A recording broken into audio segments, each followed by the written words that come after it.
Thermo, और उसको break कर दिया जाए डायनामिक्स। तो थर्मो मतलब क्या होता है? हीट। डायनामिक्स का मतलब मोशन होता है।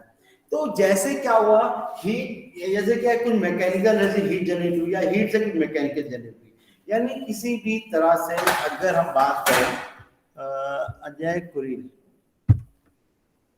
हम किसी तरह भी बात करें कि कैसे भी हीट का फ्लो कराया जाए, यानी हम हीट का अगर फ्लो कराएंगे तो जिस फॉर्म में हीट फ्लो होगी वो होता है हमारे पास क्या?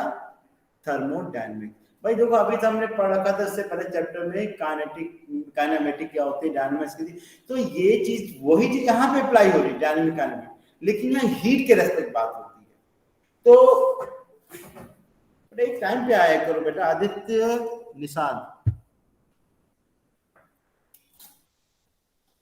तो क्या आता है हमारे पास थर्मोडायनेमिक्स, क्या होता है हमारे पास कि किसी भी तरह से हीट का फ्लो, हीट के थ्रू जो मोशंस होते हैं, हीट के थ्रू जो मैकेनिज्म होती है वो थर्मोडायनेमिक्स होती है।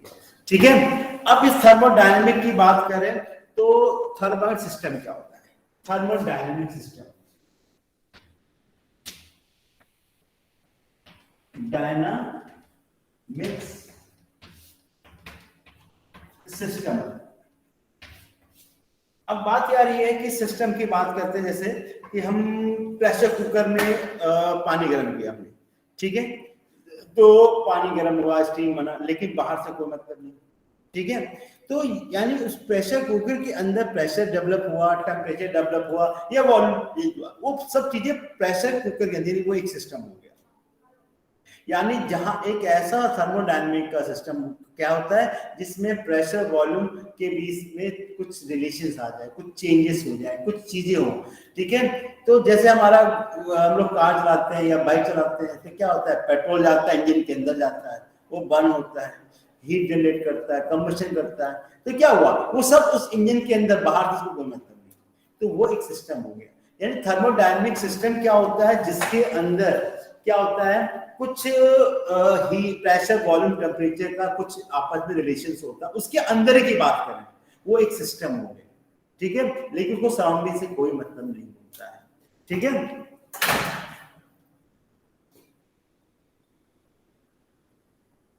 तो थर्मोडायनेमिक सिस्टम क्या हो गया? तो थर्मोडायनेमिक सिस्टम आप चाहो लिखना लिख लो, thermodynamic system of a material, ठीक है, मटेरियल मतलब गैस, लिक्विड, तो क्या हुआ, थर्मो, थर्मो मतलब क्या होता है, हमारा हीट होता है। थर्मोडायनेमिक सिस्टम, थर्मोडायनेमिक सिस्टम किसके लिए होता है?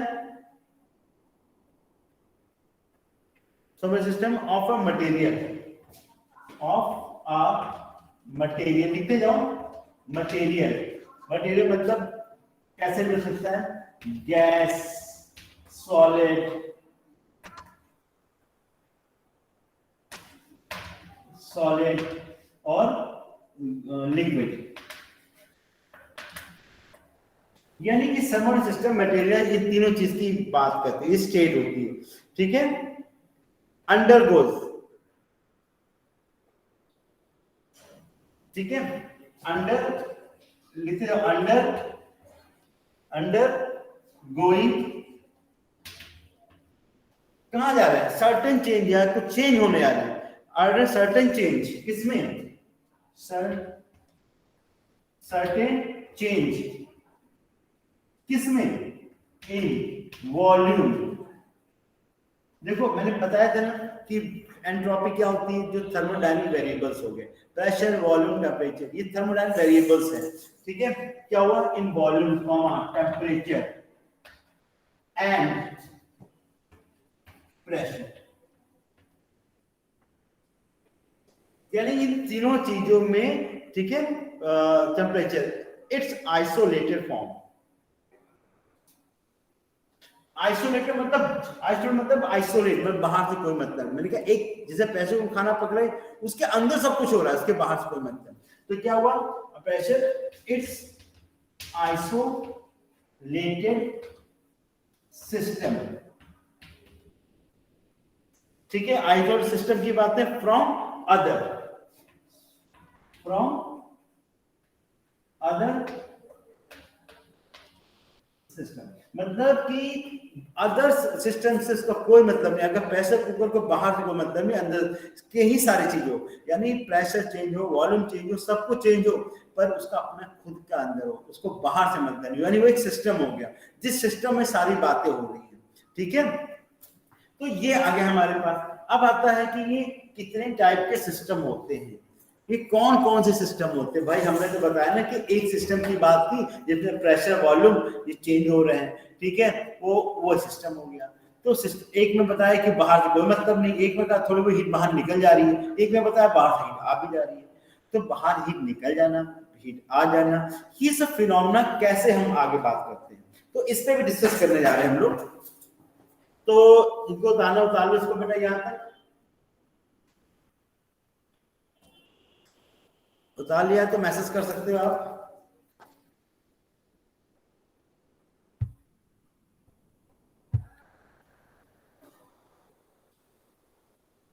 उतार लिया तो आप मैसेज कर दीजिए बेटा।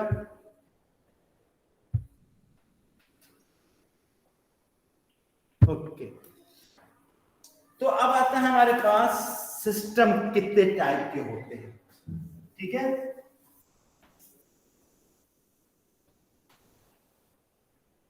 टाइप ऑफ सिस्टम की बात करें, टाइप ऑफ सिस्टम, पहला टाइप ऑफ सिस्टम की बात करें। ठीक है, तो आइसोथर्मल सिस्टम होता है, पहला होता है आइसोथर्मल। थर्मल मतलब जिसमें क्या होता है कि हीट क्या होती है, हमेशा कांस्टेंट रहती है, यानी हमने प्रेशर बढ़ाया, वॉल्यूम बढ़ाया, जो टेम्परेचर इंक्रीज हुआ वो बाहर चला गया, बाहर से, और बाहर से टेम्परेचर अंदर नहीं आया। तो मतलब हमारा कुछ भी करो, वॉल्यूम प्रेशर मतलब वॉल्यूम चेंज करो, प्रेशर पर टेम्परेचर चेंज ना हो, ये आइसोथर्मल सिस्टम होता है। ठीक है, और इसी को, इसमें क्या है, तो आइसोथर्मल आइसोलेटेड कह सकते हैं इसको। आइसोथर्मल मतलब क्या है, इसमें ज्यादा बेटर रहेगा, आइसोलेटेड सिस्टम। आइसोलेटेड मतलब क्या है कि no exchange of heat between system and surrounding, कोई हीट ना हो, यानी क्या हो गया, क्लोज सिस्टम। ये क्या है, सिस्टम क्लोज है, ठीक है, बंद है, कोई मतलब नहीं इसको। ठीक है, दूसरा आता है हमारे पास ओपन।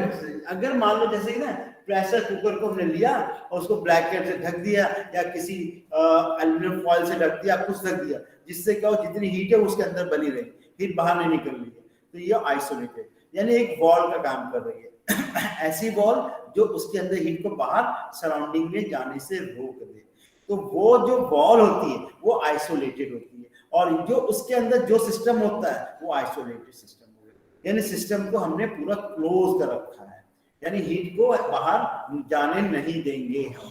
ठीक है, फिर आता है हमारे पास आइसोलेटेड सिस्टम के बाद आता है क्लोज सिस्टम। क्या होता है,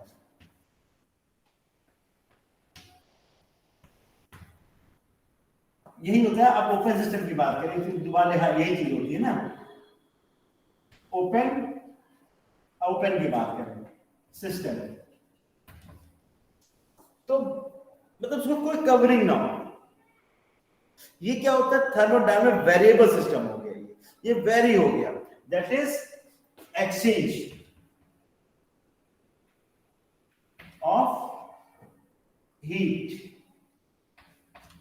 बिटवीन सिस्टम एंड सराउंडिंग।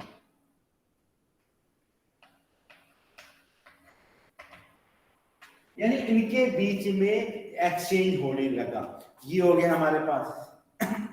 ठीक है, तो अगर हमें देखा जाए तो एक क्या हुआ, एक सिस्टम हो गया और उसके बीच में एक वॉल हो गई, और फिर क्या हो जाएगा हमारे पास, एक सिस्टम वॉल हो गया और उसके बाद सराउंडिंग हो गई।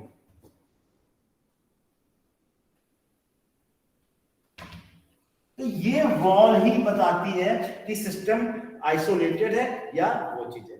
ठीक है, तो ये वॉल को हम दो तरह के से डिवाइड कर सकते हैं। ठीक है, तो इसका बता फिर बताएं हम।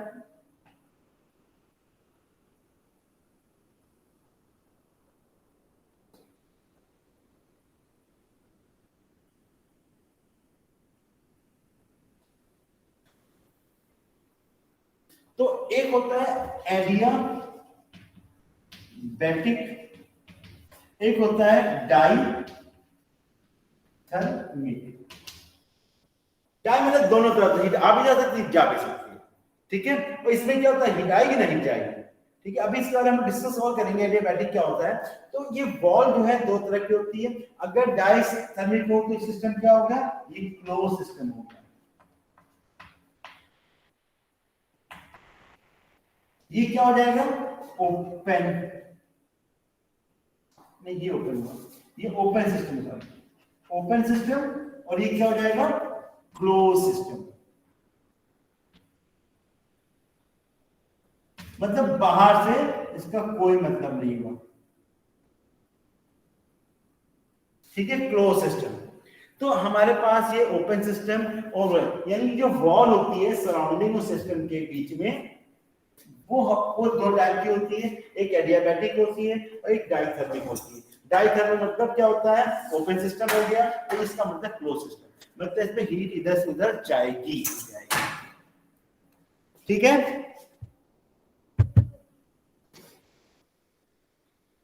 इतना उतार लिया है, तो मैसेज में आप यस लिख सकते हो। ओके,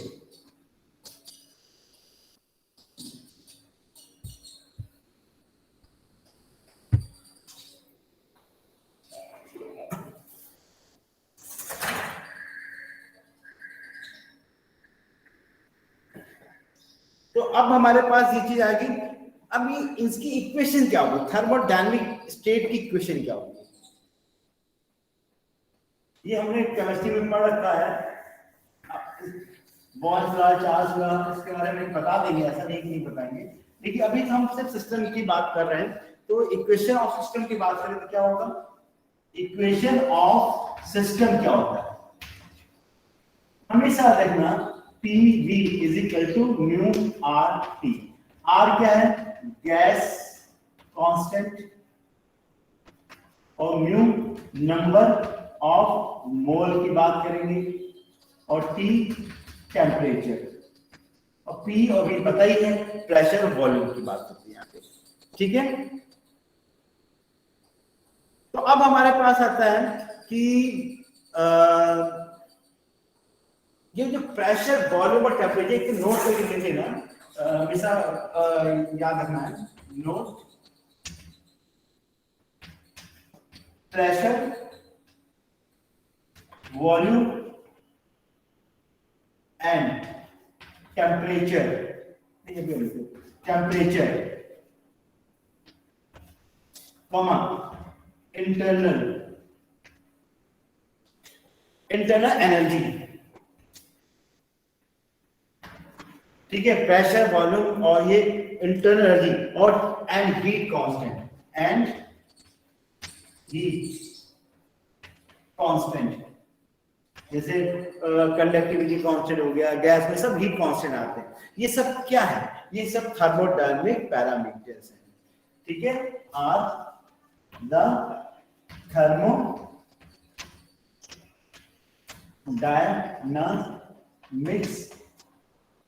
पैरामीटर, ये सब थर्मोडायनामिक पैरामीटर्स हैं। ठीक है, ये सब थर्मोडायनामिक पैरामीटर, यानी कि जो थर्मोडायनामिक्स की बात करेंगे, जैसे क्या हुआ, हीट से इंजन जल गया, इंजन या उल्टा भी हो सकता है। हमने क्या किया कि पेट्रोल जलाया, पेट्रोल से हीट जनरेट किया, हीट से क्या होगा, हमारा गाड़ी चलने लगी। तो ये सब क्या कर रही है, थर्मोडायनामिक पैरामीटर्स है। इतनी बात समझ में आगे बढ़ाया तक।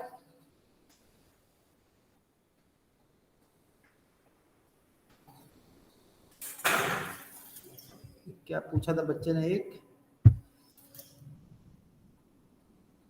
न्यू की कोई वैल्यू भी होती है म्यू। एक मिनट, मैंने म्यू लिखा कहाँ है? अच्छा ये, यस, ये जो वैल्यू होती है नंबर ऑफ मोल्स, मतलब क्या होता है किसी गैस में कितने एटॉमिक मोल्स होते हैं, आर की वैल्यू होती है। पर गैस ऑक्सीजन में 10 मोल ले लिया हमने, वो तुम्हारे ऊपर है ना बेटा, 10 मोल ले लिया, 5 मोल ले लिया, 10 मोल ले लिया, तो मोल तुम्हारे ऊपर आ रहा है कि भाई हमने 2 ग्राम ले लिया, 3 ग्राम में कितने मोल होते, केमिस्ट्री पढ़ा था ना, 3 ग्राम में इतने मोल्स होते हैं, 1 मोल हो गए, 2 मोल्स हो गए। मोल मतलब उसका जब हम कहते हैं ग्राम लेते, तो वहां गैस की बात करेंगे तो मोल्स की बात करेंगे। क्लियर होगी बात? किसने पूछा था म्यू?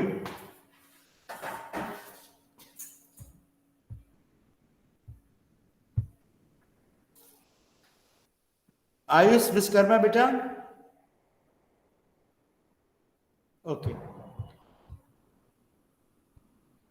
ठीक है। तो अब हमने म्यू की बात कर ली, हमारे पास यहाँ पे सबको समझ में आ गया होगा, ठीक है।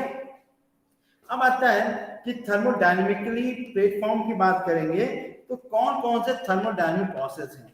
हालांकि मैंने बताया भी था कल, पता है गल सकता है तो फिर बता दे रहा हूँ। थर्मोडायनेमिक प्रोसेस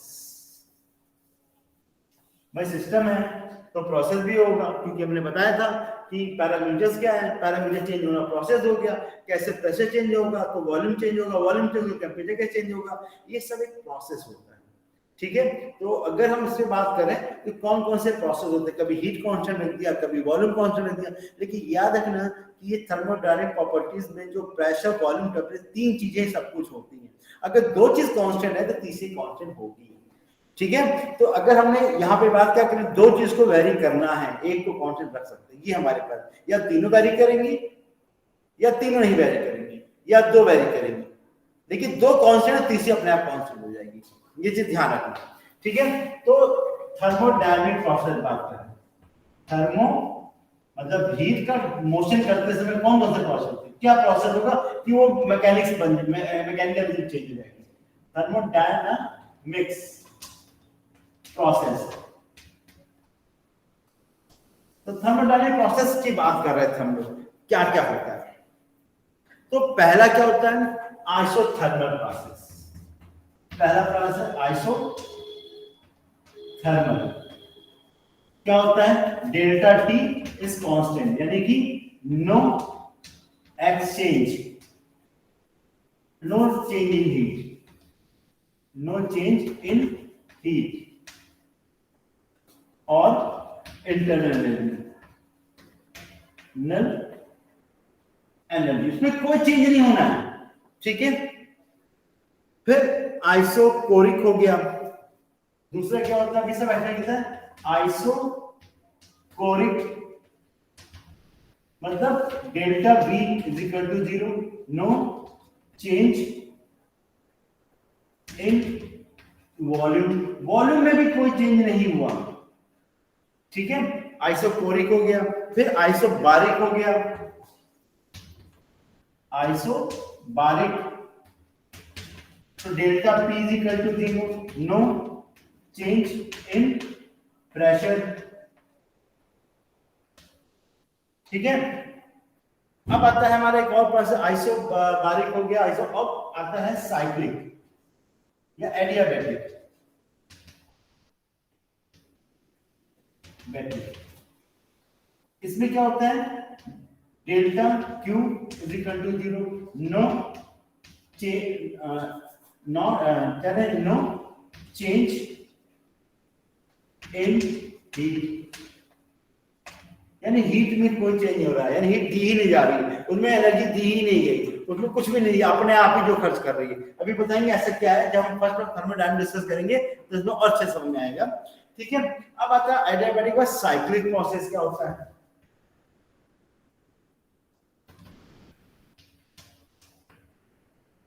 साइक्लिंग मतलब क्या है, अपनी चीज को बार बार रिपीट करे, after certain change, original volume change हो रहा है, ठीक है, return to its original volume, यानी कि क्या, आफ्टर सर्टेन चेंज, मतलब किसमें कह सकते हैं, वॉल्यूम, प्रेशर, ओरिजिनल वैल्यू, मतलब लिखते सीधे मतलब चेंज ओरिजिनल वैल्यू किसमें, P, B, T, ठीक है, ओरिजिनल वैल्यू, ठीक है, आफ्टर सर्टेन, तो क्या होगा, प्रोसेस दोबारा वापस आ गया, comma process return to its original state, यानी अपने स्टेट में क्या हो गया हमारा, साइक्लिक प्रोसेस हो गया। समझ में आई साइक्लिक प्रोसेस क्या हो गया। फिर आता है कि रिवर्सिबल प्रोसेस क्या चीज होती है, पांचवा क्या होता है, रिवर्सिबल प्रोसेस। रिवर्स में मतलब जो अपनी प्रॉपर्टी को बार बार रिपीट करे, reverse back the same parameter, ठीक है,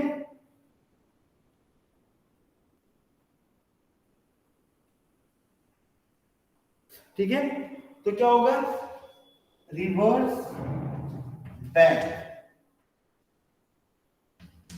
बैक इन सेम पैरामीटर, ठीक है, अपने पैरामीटर में रिवर्स आ जाए, अगर प्रेशर वॉल्यूम चेंज हुआ घूम फिर के फिर वहीं पे आ जाए तो रिवर्स प्रोसेस हो गया, मतलब वापस आ गया,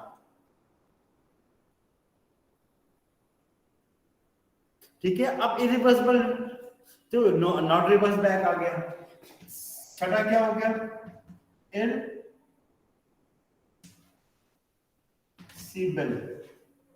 इरिवर्सिबल क्या हो जाएगा, प्रोसेस नॉट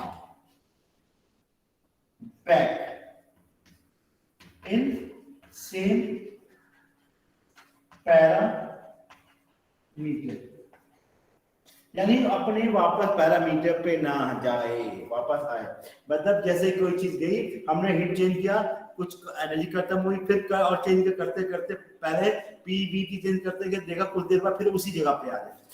ऐसे समझो कि अगर ये हमने पी बी है हमारे पास, चेंज किया करते करते प्रेशर वॉल्यूम चेंज किया, फिर कुछ देर बाद फिर घूम फिर के फिर वापस आ जाए, ये साइक्लिक प्रोसेस हो जाता है, ठीक है। और अगर इस कंडीशन में क्या, पी वी ग्राफ ये जैसे ए से बी भी गया, कुछ देर देखा फिर उसी वापस भी आ गया, तो ये रिवर्सिबल हो गया, तो ये साइक्लिक प्रोसेस है, ये गया फिर उसी पाथ में वापस आ गया, ये उसी पाथ से वापस नहीं, कुछ एनर्जी का लॉस होगा पर ये पॉसिबल नहीं होता है, कुछ ना कुछ एनर्जी का लॉस होगा ही होगा, ये एक आइडियल कंडीशन होती है, मतलब जैसे गया फिर वैसे वापस आ जाए तो ये रिवर्सिबल, यानी कि हम इसको रिवर्स कर सकते हैं, पर ये अगर हो जाए तो क्या बात है, ठीक है। इतना समझ में आया सबको बेटा यहां तक,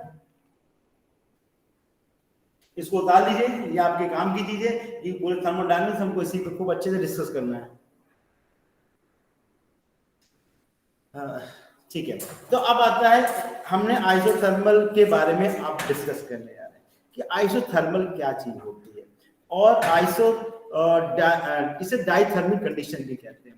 तो मैं रब करता हूँ, बाकी सबने उतार लिया है, एक ने उतार ये शायद था, बाकी सबने भी उतार लिया है, स्क्रीनशॉट ले लिया होगा मुझे पता है, चलो अच्छी बात है, जैसे भी हो, पर ये कॉपी पे नोट जरूर कर लेना, ठीक है।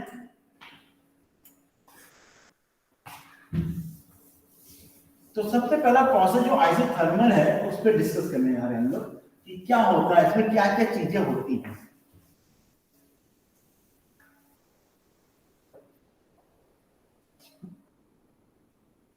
तो आइसोथर्मल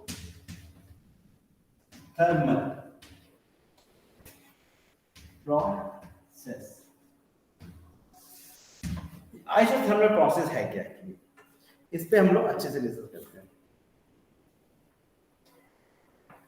देखो, अगर प्रेशर वॉल्यूम का ग्राफ बनाते हैं, प्रेशर वॉल्यूम, एक ग्राफ ऐसे जा रहा है और एक ऐसे जा रहा है, ठीक है, हमने क्या देखा, ये जा रहा है, एक ये जा रहा है, ये P1 V1 हो गया, ये P2 V2, और जो भी समझो, ठीक है, दो चीजें हो रही है, ठीक है, एक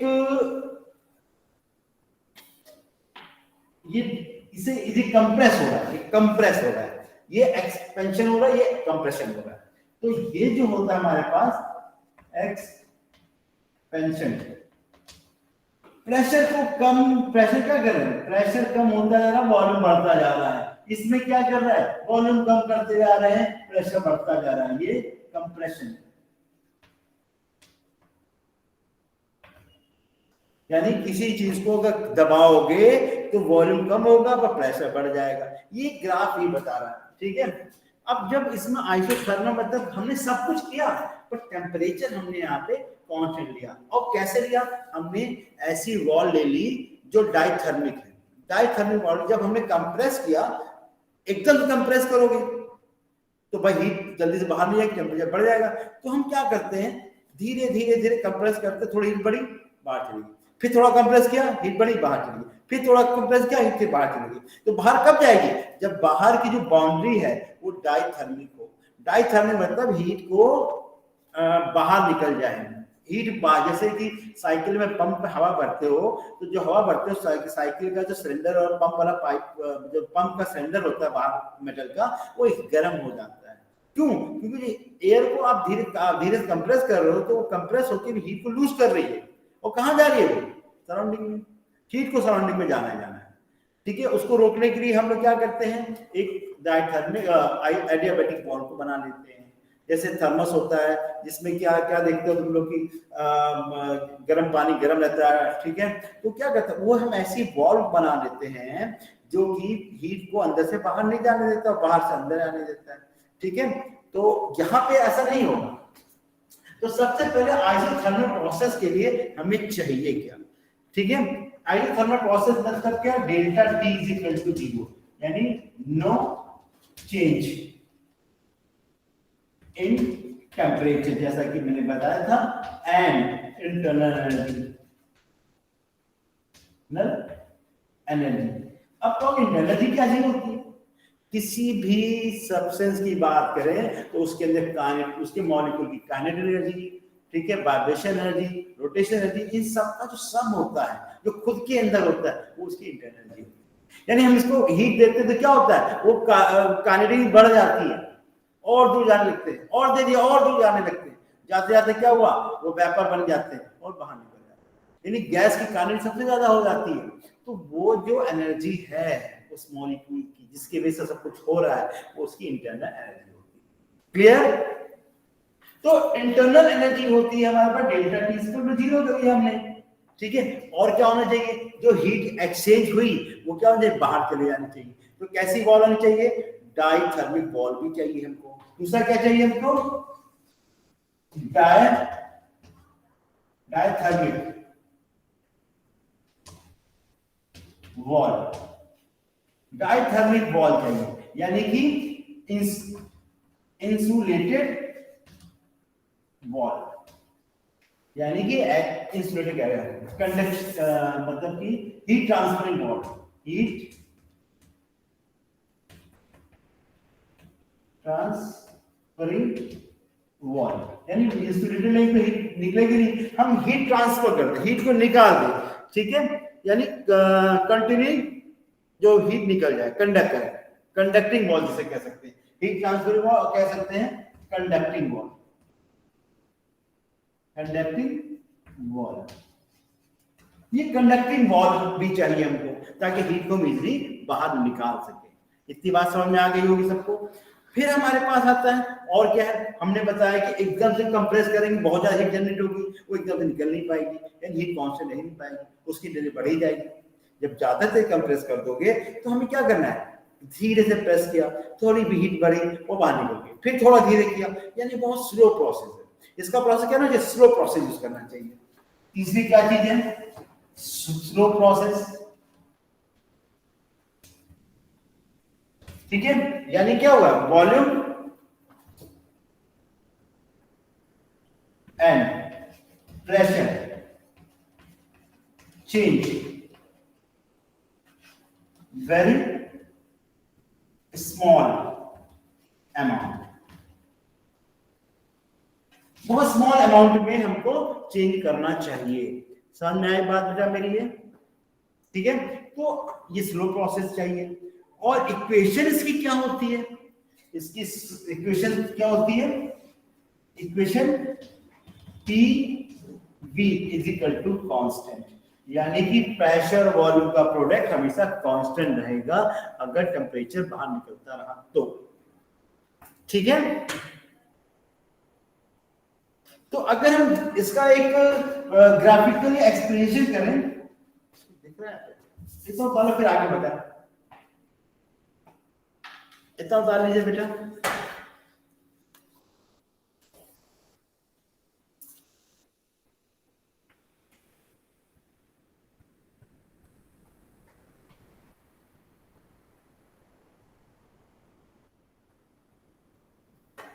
प्लीज नोट डाउन।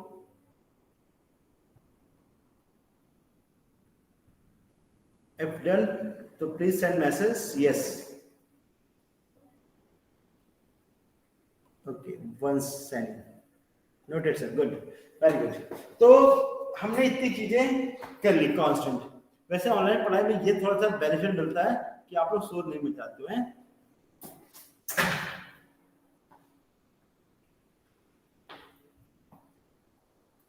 तो अब हमने क्या किया इसके बाद बात करते हैं।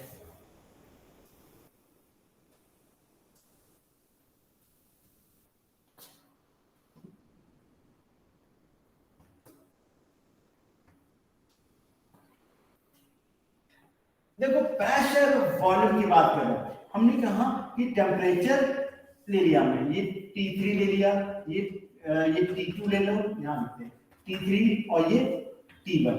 हमने क्या देखा, थोड़ा सा और स्लो करके बनाते हैं, जैसे है बहुत स्लो हो रहा। स्लो मतलब कि P और V का रेशियो होता है। ये हो गया हमारे पास, ये हो गया और ये हो गया, ये T1 T2 और ये T3।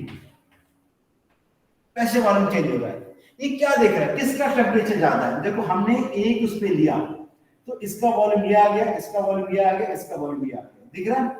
ये मान लेते हैं ये T1 है, तो ये क्या होगा V1 V2 और V3, ये वॉल्यूम गिव। तो अब हमारे पास सेम प्रेशर की बात करें, सेम प्रेशर पे जिसका टेम्परेचर ज्यादा है उसका वॉल्यूम भी ज्यादा है, दिख रहा है। तो क्या दिखा, प्रेशर हमारा सेम रखे तीनों गैस, तो इसका टेम्परेचर ज्यादा है, इसका वॉल्यूम ज्यादा है, तो लिखा है एट सेम प्रेशर। ठीक है, ठीक है, volume is directly proportional to temperature. ये भी तो बता रहा है हमारे पास, यानी हम टेम्परेचर को कांस्टेंट रखेंगे तभी हमारा सब एक गैसेस पे आएगा, प्रेशर वॉल्यूम चेंज होगा। अगर ये कांस्टेंट है तो इक्वली चेंज होना है। तो हमने क्या देखा, जब हमने जो सबसे कम वॉल्यूम किसका है, जिसका टेम्परेचर सबसे कम है, सबसे अधिक वॉल्यूम किसका है, जिसका टेम्परेचर ज्यादा है। ठीक है, तो वॉल्यूम और इसकी कंडीशन भी हमारे पास आ गई। ठीक है, अब इसकी स्पेसिफिक हीट क्या होगी, आइसोथर्मल स्पेसिफिक हीट क्या हो सकता है। ये कौन सा पॉइंट था, 4 5 में 4 नोट पॉइंट हो। पॉइंट नंबर क्या लिखा था बेटा, 5 6 जो भी नोट के वो specific heat of isothermal process. अब स्पेसिफिक हीट क्या होती है, एक स्मॉल अमाउंट की हीट देने पे अगर किसी का 1 डिग्री टेम्परेचर चेंज होता है, किसका, किसी एक मोल का, यानी किसी गैस के 1 मोल या 1 ग्राम सब्सटेंस का टेम्परेचर 1 डिग्री इंक्रीज करने के लिए we required heat, this heat is called specific heat. यानी किसी का 1 डिग्री टेम्परेचर बढ़ाना है, तो यहां पे बात हो रही है, यहां तो टेम्परेचर बढ़ना ही नहीं है ना, तो हमने Q m/s dt की बात करें, अगर स्मॉल हीट की बात करें तो ये हीट हो गई, ये क्या है, S क्या है, स्पेसिफिक हीट। स्पेसिफिक हीट तो क्या होगा, dQ upon dt upon m is equal to S आ गया, ये ऐसा आएगा। अब हमको पता है dt तो चेंज हो ही नहीं रहा है, तो S इक्वल टू क्या है, तो क्या होगा, S इक्वल टू इनफाइनाइट होगा ना, यानी कि स्पेसिफिक क्या होगी इसकी, इनफाइनाइट हो गई। यानी क्या हुआ, जो specific heat of isothermal process क्या होगी, इनफाइनाइट। उतार लीजिए इसको बेटा, specific heat of isothermal process is infinite. dt zero तो इनफाइनाइट हो गया, खत्म। ठीक है, क्योंकि हीट ऑफ चेंज होनी नहीं, पहले में लिख दिया था डेल्टा टी जीरो, और जीरो डिवाइड करो तो इनफाइनाइट आ जाएगा। यानी आइसोथर्मल प्रोसेस में स्पेसिफिक हीट इनफाइनाइट होती है। क्लियर होगी बात बेटा यहां तक?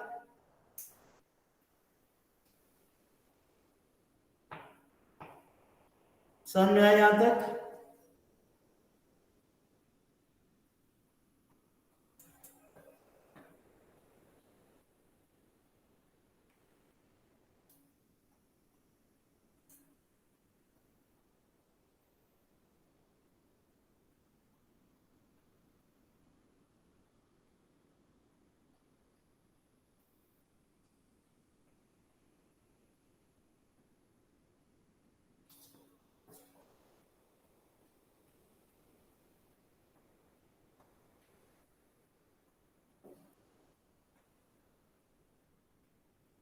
चलो, तो अब इसके बाद हमारा अगला प्रोसेस पे डिस्कस करते हैं।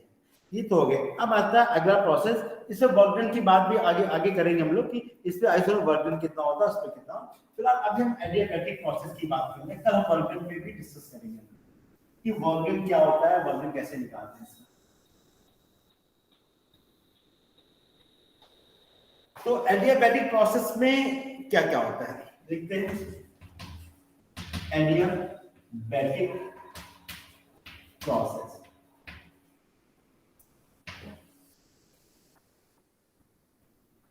तो एडियाबैटिक प्रोसेस क्या आता है, हीट कंटेन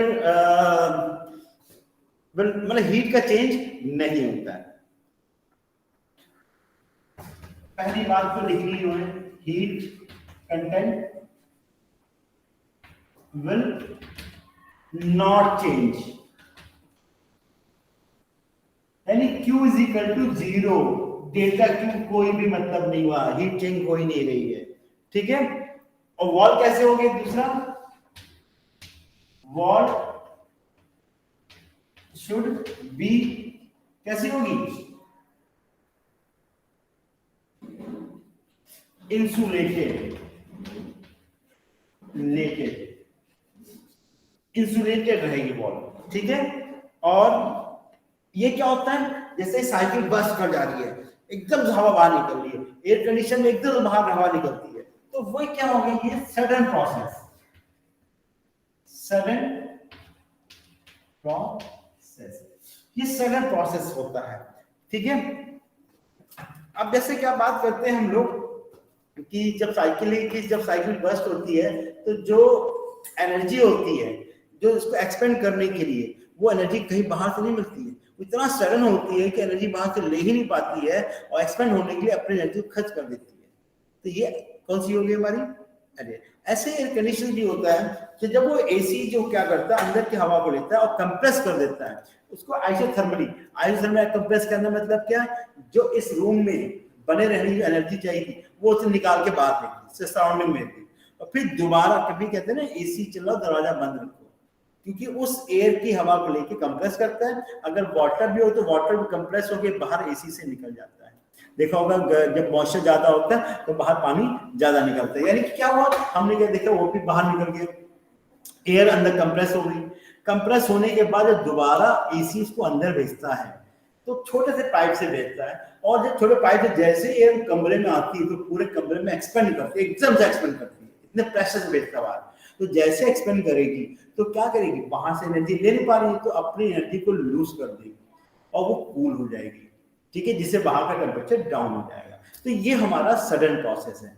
ठीक है, वैसे ही हम जब बात कर रहे हैं तो हमने बात किया, हमने 400 वाइब्रेशन कंप्रेशन कर दिया, बहुत ज्यादा कंप्रेशन है, मतलब फिर क्या हुआ, जब साउंड स्पीड चली, कंप्रेशन रेरिफिकेशन, कंप्रेशन रेरिफिकेशन, जब हमने कंप्रेस एयर को हम अपनी एयर कंप्रेस करते हैं तो एयर की एनर्जी को लूज करते हैं, फिर एनर्जी लूज होकर फिर एक्सपेंड होगी, अब एक्सपेंड होने के हमने एनर्जी तो लूज कर दी, अब एक्सपेंड होकर अपनी एनर्जी खर्च की, फिर आगे जाए कंप्रेस हुई। तो इस तरह क्या होता है, साउंड हम बोलते हैं तो क्या होता है, कंप्रेशन रेरिफेक्शन से क्या होता है, अपनी एनर्जी लूज करते हुए आगे बढ़ती है। इसीलिए कहते हैं कि हम साउंड पे बात करते हैं वो काफी दूर तक ट्रेवल करती है पर उसकी एनर्जी खत्म हो जाती है जो हमारे कान में सेंसेशन प्रोड्यूस करती है। ठीक है, तो कंप्रेशन मतलब एनर्जी लूज करना और रेयरफेक्शन में एनर्जी का यूज करना। कौन सी एनर्जी, अपनी एनर्जी, लेकिन हर बार दो जूल खत्म हो रही है तो रेयरफेक्शन में हर बार कम से करते खत्म। ये कौन सा प्रोसेस हुआ, एडियाबैटिक प्रोसेस।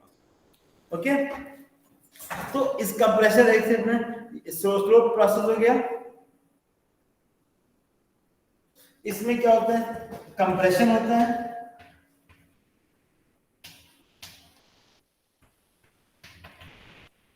इसमें कंप्रेशन हो गया, compression to lose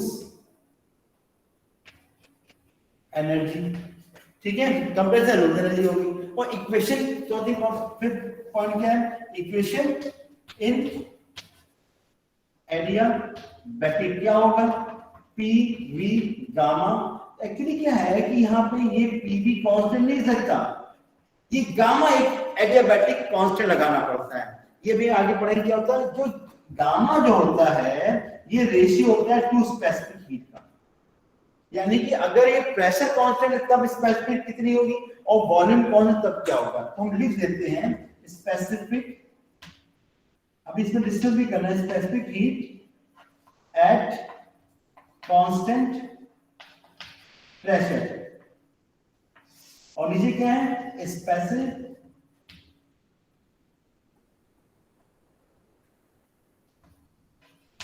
heat at constant volume. यानी दो होती है, इसकी वैल्यू हर गैस के पे डिपेंड करती है। किसी डायटोमिकली ये होती है, ट्राइटोमिकली क्या होती है भाई, जिसमें 3 एटॉमिक हो तो उसकी कुछ होगी, सबके अलग होगी। इसको हम निकालना सीखेंगे कैसे निकाला जाता है। ठीक है, इतना समझ में आया बेटा। तो ये स्पेसिफिक हीट की बात हो रही है, क्लियर हो गया। अगर इसमें और इक्वेशंस उतार लो फिर आगे बताएं। इसकी इक्वेशन और होती है, मतलब ये इक्वेशन पहली हो गई फर्स्ट इक्वेशन, और एक होती है हमारे पास मतलब टेम्परेचर के रिस्पेक्ट में बात करें, TV gamma equal TV gamma -1, ये कांस्टेंट होती है। ठीक है, ये सब एक्सप्रेशन जो है ये प्रूविंग हमारे कोर्स में नहीं है, लेकिन बस का ये जो करना चाहो तो बुक्स में है, कभी करवा देंगे इसको। ठीक है, और अगर फॉर प्रेशर टेम्परेचर की बात करें तब क्या हो जाएगा, P1 माइनस गामा और T gamma equal to constant. यानी ये सेकेंड इक्वेशन आ गई, ये थर्ड इक्वेशन आ गई।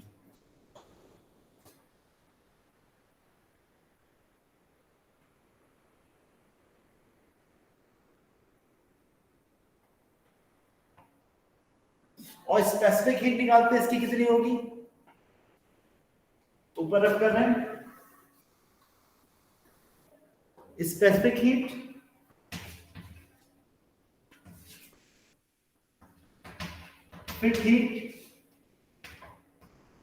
In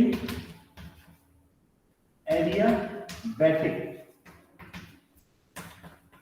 process. तो क्या होगा, Q upon M, dQ upon dt is equal to S होता है। अगर dQ 0 है तो क्या हो जाएगा, S इक्वल टू 0। यानी क्या होगा, स्पेसिफिक हीट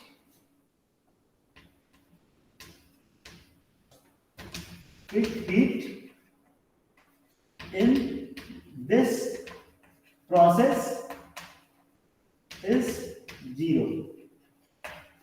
ये specific heat in this process क्या हो गई, 0 हो गई। ठीक है, इतना समझ में आया बेटा सबको। ठीक है, तो फिर हम नेक्स्ट क्लास में मिलेंगे, इसको उतार लीजिए। तो आपके ये जो थर्मोडायनामिक प्रोसेस और ये चीजें हमने पढ़ रखी है, अगले में हम इसके वर्क डन कैसे होगा इस पर हम डिस्कस करेंगे।